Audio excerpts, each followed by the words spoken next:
Hey, everybody, welcome back to the Modern Customer Podcast. I'm your host, Blake Morgan. Today, my guest is Andrew Rebhun. He is the Chief Experience Officer at CAVA. CAVA is a Mediterranean inspired fast casual restaurant where guests can enjoy fresh ingredients and bold flavors. CAVA was founded in 2010. Since then, they've made Mediterranean warmth and hospitality even more accessible, expanding to over 400 restaurants across the company. The company has 12,000 employees. Andy joined CAVA as CXO in 2023. He's held senior leadership roles at El Pollo Loco, including CMO and VP of Digital. He also held marketing and digital leadership roles at McDonald's Corporation across Boston, Chicago, and Atlanta, and he began his career at Ford Motor Company in the Accelerated Marketing Development Program. He holds an MBA from Kellogg School of Management. Please welcome Andy Rebhun. Andy, welcome to the Modern Customer Podcast. You are not that far from me right now, so we really should have done this like outdoors at a Kava cafe, like sitting outside. That would have been amazing to do it at one of our restaurants. I would have loved that. Yeah, I actually live near the Woodland Hills location at the Village. Have you? I guess you've probably been there, right? I have been there. I've been to that one. That's actually my parents' local kava, so I know it extremely well. Yeah, your parents we figured out are sort of my neighbors. They probably live 15 minutes from me, so it's just such a small world. Do you like living in LA, Very by the small. way? I do. I do. It's great. It's sunny weather most of the time. People are nice. The sports are great. And great restaurant scene. Obviously, a lot of kavas in LA too, so it's an amazing place to live. Yeah, and it must be interesting to be in your shoes to have worked at so many restaurant chains. I mean, you're at Cava, but you've worked at McDonald's and El Pollo Loco and like so many cool roles. I mean, you have just had this incredible career trajectory where you've just basically seemed to have all these stepping stones into these amazing brands. What do you love about what you do? I love that I have the opportunity to change somebody's day. So, what that means is if someone is trying to decide what they want for breakfast, lunch, or dinner, I have the opportunity to try to convince them to come eat at Kava. And to me, the meal, the shared experience of a meal is something that's truly one of the first acts of humankind. Our CEO talks about that all the time. And it's really neat to be able to be in that position that I can help share that experience with a guest, with a team member, or with someone on my team. So I love that aspect of my job and my role. The restaurant chain is growing really quickly. You have over 400 restaurants, 12,000 employees. What are the most important aspects when you're a chief experience officer of such a rapidly growing brand? Running great restaurants and delivering great everyday value for consumers with a people first culture. So we're a brand rooted in culture, hospitality, and human connection. And part of our mission statement is focused on bringing heart, health, and humanity to food. And our founders designed Kava to share what they experienced growing up. Everyone welcome at the table and Mediterranean warmth and hospitality. And our hospitality is rooted in the Mediterranean ethos of welcome, generosity, and care. Our big goal is obviously to scale, but without losing the soul of the brand. Feel like in the last few years, Middle Eastern food, like everyone has just caught on that this is delicious, healthy food. So funny anecdote: my husband's family they're Georgian, which is like a tiny country in Europe, but it's basically Russian, Hmm? and Russians, like Armenians, Persians, like we all love all different types of backgrounds, but all loving like kebab and all the dips. And I just feel like in the last few years, like people have just realized like this is such a healthy option because you have fresh meats, you have sauces on the side, but it's pretty healthy food. Do you think you guys were in the right place at the right time and you just sort of like grew this brand at a time when Middle Eastern food was becoming really popular? I think Kava has carved out a niche that is going to become mainstream. I truly believe that the founders created a concept that has allowed us to offer over 17 billion combinations of our high quality ingredients. And we're really What? Wait a satisfying a minute. need for 17 billion. Oh, 17 billion. We have, like, when you think about it, there's 6 to 7 different bases that you can start with. You have greens, you have grains, You have six different dips to choose from, eight proteins, 12 toppings, eight different dressings. So there's a lot of different combinations you can make at Kava. So it's amazing. The ingredients are obviously delicious, and we focus a lot on abundance and not restriction. And so the great thing behind this concept is we have a lot of people who are adventurous, who want more bold flavor. And our culinary team, which is led by our chief concept officer, Ted Zanahristos, who's one of the co-founders, has just done an incredible job helping steer the menu. And so we rolled out steak last summer. This would have been 2024. Huge success. And we've had a number of different flavors of pita chips too. So garlic ranch, hot harissa, cinnamon sugar. And then we launched chicken shawarma this past fall. So lots of great culinary innovation. We have something coming out very soon, which is our salmon. And I'm really excited about that as well. So today we're going to talk a little bit about your loyalty program. We should also talk about the digital sales and the success you've had. But let's just zoom out a little bit. Being responsible as chief experience officer for the end-to-end digital program, like when you got into the role, what were some of the first things you wanted to do? Because just considering the end-to-end technology experience. Yeah, it's really about providing that seamless journey across all the different digital properties in which the consumers interact with us. The way that we built our digital ecosystem was to really mirror the concept and the experience that you get in restaurant. And so it's a build the bowl down the line type of experience. And ultimately, it's all about the food and the hospitality. And we wanted that to come to life in our digital properties in our program. And so building a loyalty program that could truly reflect the brand spirit, the brand generosity, was something that was one of the first challenges when I came into this role, to create a category defining digital ecosystem as well as a loyalty program that was able to make shape and create a space of its own. And so we've done an incredible job thus far. The team has really put forward some amazing work, and very, very excited about where we're at today. Just curious, does the digital information, the data that you have on your customers, does that really inform your approach? Because I imagine you have so much data on like how the customers like to eat, where they like to eat, when they like to order, and all of that.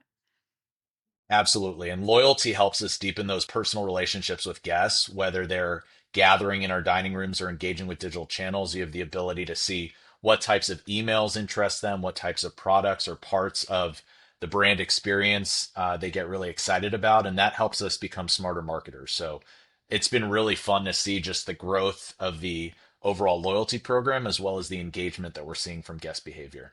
Have you seen the loyalty trends change in the last 2 years? Absolutely. A lot more focus on personalization. You've seen tremendous amount of growth in status tiers, a lot of growth in personalized rewards and experiences. And so I we announced this past October our new and improved loyalty program, where we had three different status levels, which were very ingrained into Mediterranean hospitality and the concept, which were sea, sand, and sun. And then one of the other things that we did that were really unique in this space was we offered a status matching program. So if Blake brought in her high level status from American Airlines or Marriott, we would match that to our highest tier of Sun status. And so you had the ability to be matched just by providing your status card, and people could enjoy that highest tier benefit at Kava with that type of status match. So that was really popular, very well received by our guests, and something we might look to do in the future again. What's the benefit to you though if you are, let's say, in the future, and maybe you have this like United, I fly United, and then I get a little pop-up like, Okay. "Hey Blake, you can have great status, you're Premier Platinum on United, and if you go to Cava, you can be," and I don't know what you call like the highest tier, but doesn't that take something from you, or like what's the benefit to you? Is it just new customer acquisition? I think the benefit is it drives trial and then ultimately gets people to experience the brand. I think people have become slightly fatigued a little bit with getting involved and trying to manage their points in different types of loyalty ecosystems and structures. And Mhm. the way we wanted to create ours is very simple. And so by creating that ability to status match, we get people into that top tier. We hopefully get them as a customer for life. And then they repeat behavior and they get the ability to experience what that equivalent guest experience is like as a Sun member. So, accelerated points, unique reward redemptions, unique opportunity with brand experiences, point accelerators throughout the year, as well as an ability to get some unique merchandise that we don't necessarily offer to all our guests. Absolutely. Speaking of guests, I understand you have quite the development and training program for the guest experience. What do you do to reinforce that as you train your customer facing staff to be client focused? Yeah, we're definitely committed to having guest best interests at the center of everything that we do. We approach everything with Mediterranean warmth and hospitality. The human element of our business is critical. And so obviously we want to meet guests where they are in terms of how they interact with us, whether that's in restaurant ordering, whether they come in and visit us, whether they order ahead, or like I said, on our digital app through delivery or through pickup. So there's a lot of different mediums of which you can interact and experience the brand, and certainly every single experience is paramount for us, and we want to deliver that Mediterranean hospitality throughout. All right. So every guest on the modern customer, especially my CXOs, I really like to ask about AI because there's really no one size fits all. Everyone's doing something different. What's the AI high level over at Kava? What are you guys doing with AI? Yeah, I mean, with AI, we're taking a selective, intentional approach to AI technology in general, and we're choosing tools that really enhance the human experience, not replace it. So, AI, in our opinion, succeeds when it strengthens hospitality. It frees our team members to bring more warmth, more connection, more presence to the guest experience. And like I said, I've really reinforced that Mediterranean warmth and human hospitality is paramount to differentiating us as a brand. And so, we're really leveraging AI and automation where it makes sense from an operations perspective to make that guest experience stronger. So AI prep forecasting, possibly with our make line in our kitchen display system. And then we're also looking at a couple different pilots, one most notably with Hyphen that simplify the back of house workflow. That sounds interesting, but for those of us who aren't in the restaurant industry, could you paint the picture of how AI changes? You mentioned display. Is that what you said? Yeah, kitchen display Kitchen. system. Yeah. Yeah. It's helpful for accuracy and consistency, and it's also helpful to take some of the friction out of the back of house. So again, when it's something that the customer's not necessarily seeing firsthand, and we're able to maintain that human interaction, that human connection, and it can help simplify the operation, that to us is going to lead to a better front of house experience. Okay. I mean, that's what I'm hearing just with AI that it's being used to improve logistics more than anything. And there are so many logistics into running a restaurant, especially a restaurant chain, getting the supplies. And I mean, there's weather interruptions. So, I mean, just even with logistics, is that something you're using it for? It's something that we're definitely becoming more aware of, and we're obviously, like I said, there's a lot of different pilots that are going on in our system right now, but certainly being able to understand some of the demand forecasting and understand patterns in the business, AI has certainly helped in some parts of the business, certainly loyalty as well. I forgot to mention that earlier. Loyalty with just the amount of information that we have, whether it be through reward redemption, subject line optimization, different patterns that we see in behavior. Machine learning has really helped us optimize just the overall communication flow and structure of how we interact with guest communication as well in that program. So I talk to a lot of CXOs, Andy. It's something I'm interested in, and I run a networking group as well called CXO House. And what's interesting to me about CXOs is that you're all different. Every CXO has a different scope, different way they see their role. Could you just talk about the way that you see your role and your scope as much as Mhm. you feel comfortable describing the details of it?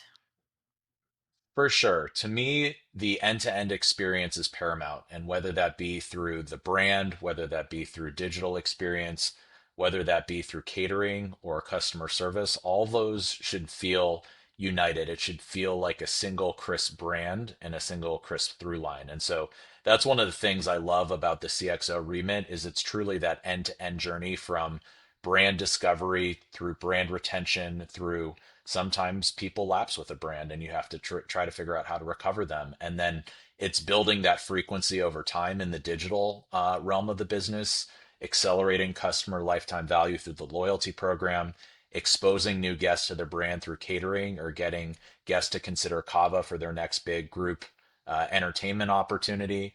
And then it's also recovering guests. We're not going to hit it 100% of the time. It's very rare for brands to always get it right. But certainly when we don't get it right, we want to make sure that we recover that guest. We remind them of the differentiated Mediterranean warmth and hospitality that we try to deliver every single time through every single guest experience. And that to me is that end to end journey. And it's something that we try to deliver every single time as a category defining brand.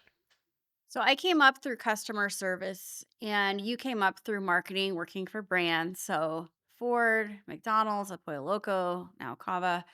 It's interesting to me when someone from a marketing and innovation background leans into the customer service, customer experience, CX. So how do you think that coming from marketing gives you a unique view into CX, different than maybe somebody like me that comes from service?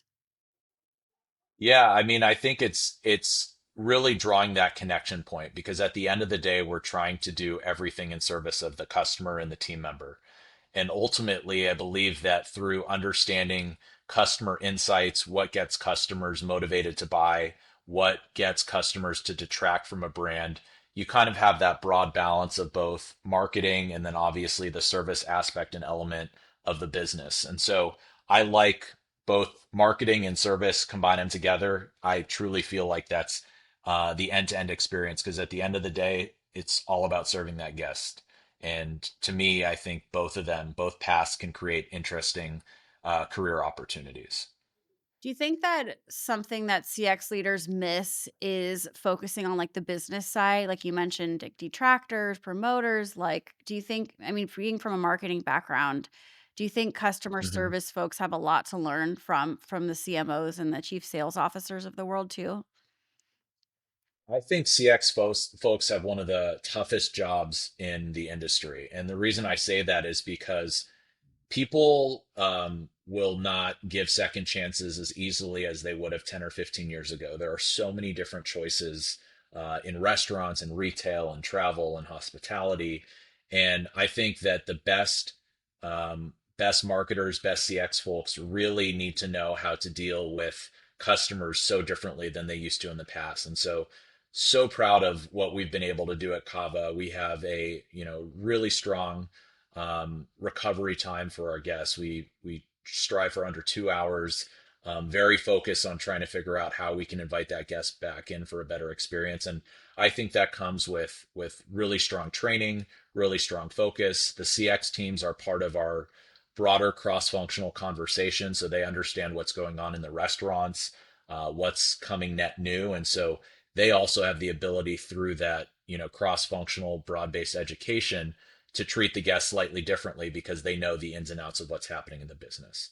That's awesome. So it feels like you have a very modern approach to how you manage guest services. And even I know today we need to hit the social listening, which I know you have a compelling story to tell with social media.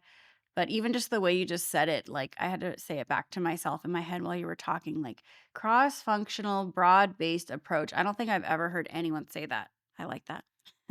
Well, thank you. But no, let's talk about the social listening stuff before we do the fun rapid fire. I mean, do you have insights that you've gleaned from your social media and listening program? Yeah, absolutely. So social media continues to be a strong and cost-effective strategy for us. It really has helped us reach a diverse audience. And what social for us is about is really turning consideration into trial, rapidly converting followers to fans. And the amount of organic love that we get online is just incredible. I haven't seen it with any other brand that I've been a part of.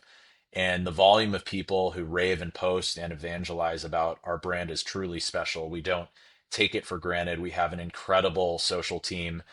They do a great job of engaging with our guests and having a very tongue-in-cheek, fun response approach on socials. And there's a number of different things that I think we've seen on social. One most notably, there was a guy by the name of Cody Premer who did a TikTok post about a year ago that said, "Make me your favorite kava bowl." It had over 29 million views, 3.3 million likes, and it was just generally speaking a genuine expression of our food and our service. We had a team member, Grayson, who really showed Cody just the true example of Mediterranean hospitality and used our Kava love button to give him his first meal on us, which was really, really fun. And then I think you've also seen very recently, we've used social to deepen engagement and welcome new fans. So we launched a new social media series this year called Bullmates. It features a first date happening right inside of a kava, which is really fun. And it really leans into the phenomenon of Gen Z and millennials being burnt out on dating apps. And it's really craveable dating content. It's really short form in nature. It's intended to be that short attention spans on social. Most of the episodes are under 2 minutes long, and season one really helped people get more broader awareness of kava and its ingredients, and it's made a big impact on us overall. And so it's helped us learn a little bit more about just the algorithm and what works, what doesn't work, and it's really positioned us in a nice spot. I love those examples because the best customer experience, you can't buy like an ad of 29 million on TikTok. How are you going to buy that? That's just from having a good experience at your restaurant. I love that. Absolutely. And the Gen Z dating thing, I mean, I have a Gen Z brother-in-law who's like forever single, and he goes to a gym right next to a Cava. So if you ever need like Okay. a 30-year-old male to set someone up with, like, please. Sounds like he might be prime for bowl mates. Yes, please. Please help me set him up. Hopefully he never watches this Awesome. podcast. Let's do rapid fire before I let you go. Annie, you ready to take some quick questions? Let's rock and roll. All right, Annie, what's the most important part of your morning routine? Waking up and reflecting and pausing. I love like when I have the first 5 to 10 minutes of the day where I am just like totally free of technology, Mhm. and that is the best part of my morning. Awesome. And what do you do to relax at the end of a hectic day? End of a hectic day, I tend to work out. I love Peloton, tread, and bike. That's usually my go-to after the end of a hectic day. What TV show are you currently streaming? I am currently streaming Hijack on Apple TV, which is phenomenal. And I'm also streaming The Night Manager season two. All right. What's your idea of perfect happiness? Perfect happiness is balance, it's family, and it's creating memories that last a lifetime. What is one mental health strategy for managing hard days? Exercise, eating a good meal at Kava, and smelling the roses. I Mhm. think lots of times you focus too much on negativity, and seeing all the positive things that are going on day to day are very important. Mhm. What's your favorite type of vacation? Ooh, honestly, I like vacations that are out of the country. I love learning about new cultures, new cities to see, new types of food to eat. That sometimes can help inspire kava stuff. I love being able to try new things. If you could have lunch with anyone dead or alive, who would it be? Probably Warren Buffett. I feel like he is really just so fascinating with all the businesses that he's been able to invest in and learn from, and continuing to reinvent himself over time with just the way that he looks at the world and looks at growing businesses and brands. Mhm. Nice. And if you had to describe your outlook in one quick motto, what would it be? Enthusiastic. I would say bringing the weather. To me, bringing the weather is a mantra that I adopted very early on in my career. And I feel like you have the opportunity to shape someone's day, someone's life, especially at this level in an organization. You can really change the trajectory. And so I love having that opportunity and that responsibility. And just bringing the weather is super important to all tasks that are involved in a day. I really like that. That is so cool. I'm gonna steal that. Andy, it's been so fun getting to know you. Maybe sometime we can go have some kava at the Village in Woodland Hills. And I hope you'll come back on the Modern Customer soon. Sounds like a plan. Thank you again so much for having me. Everybody, you've been tuning into the Modern Customer podcast. Go try kava. It is delicious. I'm a customer myself. And thanks for tuning in. Until next time. Thanks for watching. Please don't forget to like or subscribe and follow my social content on other platforms where I post content daily, including X, Instagram, LinkedIn, TikTok, and more.